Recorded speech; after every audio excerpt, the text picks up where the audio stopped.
I would like for this video to serve as a way to address all the common arguments regarding FPS bypass so that future discussions on the topic can be more in-depth instead of repeating the same points over and over. The most common argument I see is this: you are using tools to make the game easier, which is cheating.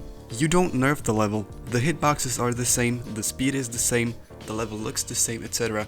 All that happens when you have bypass on is that the time it takes to register your inputs is smaller and more consistent. The game reacts to your inputs more accurately. In other words, it lets you use your actual potential. When you die, it's basically your fault and not fault of the game being too slow. It is true that bypass can slightly alter the durations of the time spans in which you can click to pass a timing, or even change the physics a little. But here's another thing you need to keep in mind: is getting a monitor with a higher refresh rate cheating? Not really, you just have better hardware, and all that bypass does is it makes the game act as if you had that hardware.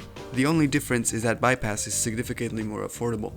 Anubis in his recent video compared FPS bypass to aimbot in FPS games. How? I don't understand why people treat bypass as if it carried you beyond optimal conditions, when all it does is it gets you closer. Funnily enough, there is actually a nice comparison in FPS games though. Let's look at Counter-Strike. In CSGO, there is this thing called the tick rate, and it works the same way as the tick rate in GD. Competitive games run on 64 tick servers, while for example some third-party competitive games run on 128. The average player cannot tell the difference, while the most skilled players prefer 128 tick servers, because it helps them with aiming and movement, and it makes some tricks more consistent. Does anyone in the community consider it hacking? Nope.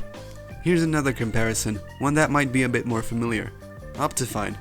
Is playing Minecraft with increased performance thanks to Optifine cheating? No.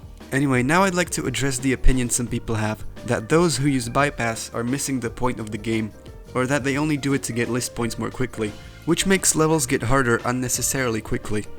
Well, there is no point to the game. You can do whatever the hell you want.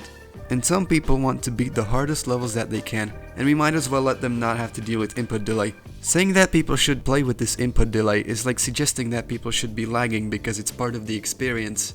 Of course, it's entirely valid to think that the game would be better if some people weren't so competitive and everyone just kinda pissed about, but FPS bypass doesn't have anything to do with that.